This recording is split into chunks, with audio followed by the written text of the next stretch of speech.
Hey everyone, it's time to Nefes and chill, and as requested by actually quite a few people, I will be updating the list of damage over time effects that contribute to Zen's Redress.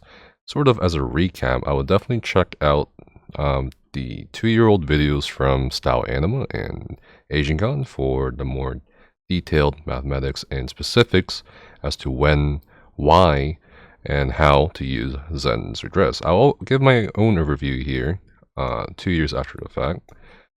So let's have a recap of Zen's Redress, why people use it, and when they use it, and so forth.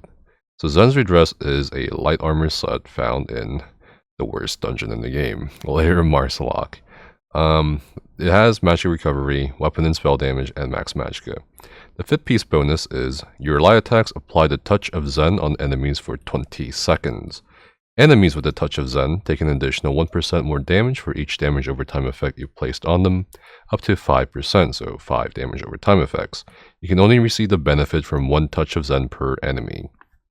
So this is a very, very popular set for Magic Dragon Knights, or really any support role, or even any non-Dragon Knight DPS role has taken on in the past 2 or so years. It's a very strong set because its modifier Zen's Touch does stack with other debuffs such as Major Vulnerability, Minor Vulnerability, Breach, and many, many more. A lot of people are confused by this part. Your light attacks apply the touch of Zen. Your light attacks don't actually apply any of the 5%, or it's not the 1%. However, your light attacks will apply the touch of Zen on a target, regardless of whether you have dots or not on that target. Which means you just need to apply 5 dots in order to get that 5% unique damage taken modifier on a boss or a target of your choosing. Admittedly, when Zen's Redress came out, a lot of the focus was on magic DPS or healers using Zens. And thus, the old list, this 2020 list I made some time ago, focused on just the magic aspect. However, after update 32, with the increasing hybridization of sets, including Zen's Redress and other sets, along with recompositions and itemizations, I had to update it to include things like stamina, source, damage over time effects. So again, let's keep going over the overview.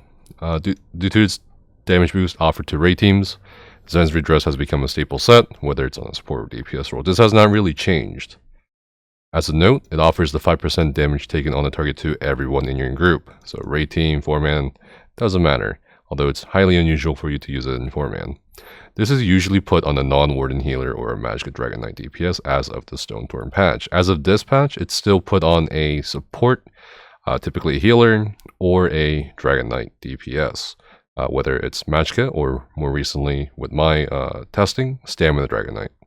It's important to also note that while you can front bar or back bar Zen's Redress along with the various dots as well, depending on your setup, your light attack that applies a touch of Zen must have been from that specific bar. I believe Style Anima talked about this in her video, that if you bar swap as your light attack, assuming you have a light attack projectile, like an Inferno Staff Ball or a bow, and it's still moving midair, then the touch of Zen won't apply if you bar swap as that light attack is still midair. So let's look at the expanded list of what constitutes as a damage over time effect to fulfill the Zen's Redress condition. So Soul Trap in both morphs, Entropy in both morphs, Swarm, Cripple, Lotus Fan, which is the magic morph of Ambush. We have Trap Beast in both morphs, and I had to actually retest all this just to make sure nothing was bugged, or maybe they changed something on the back end. Sunfire in both morphs, that's Templar, Searing Strikes in both morphs, Venomous Claw, Burning Embers, or Dragon Knight Fiery Breath, meaning Engulfing Flames, or Noxious Breath, that counts as a dot.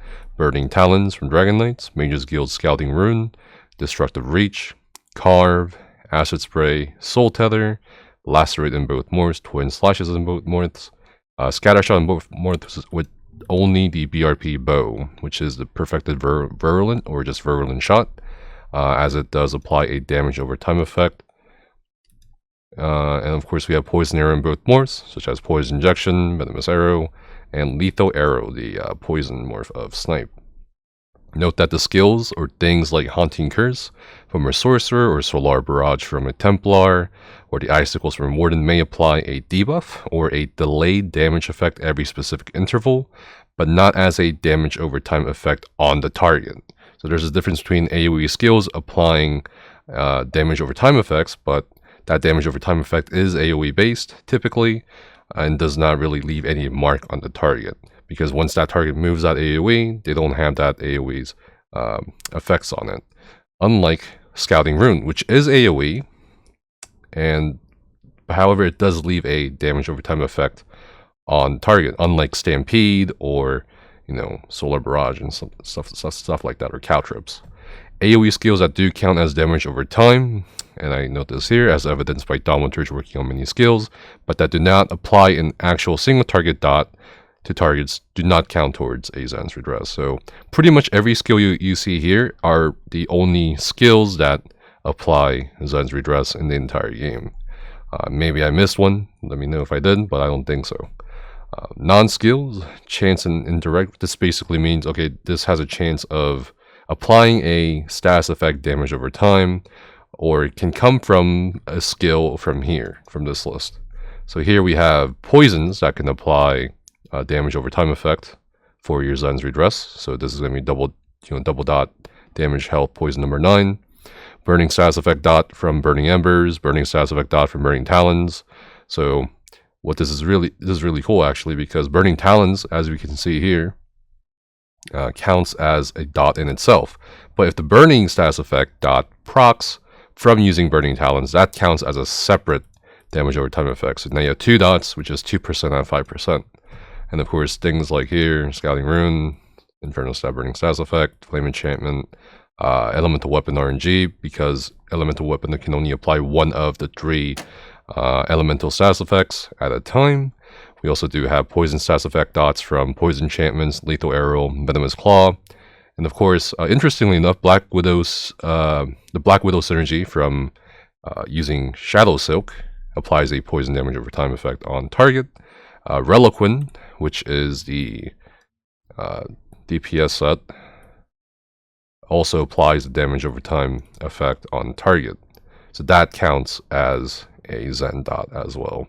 And the bleed status effect dot from proccing Hemorrhage also counts as a dot for Zens.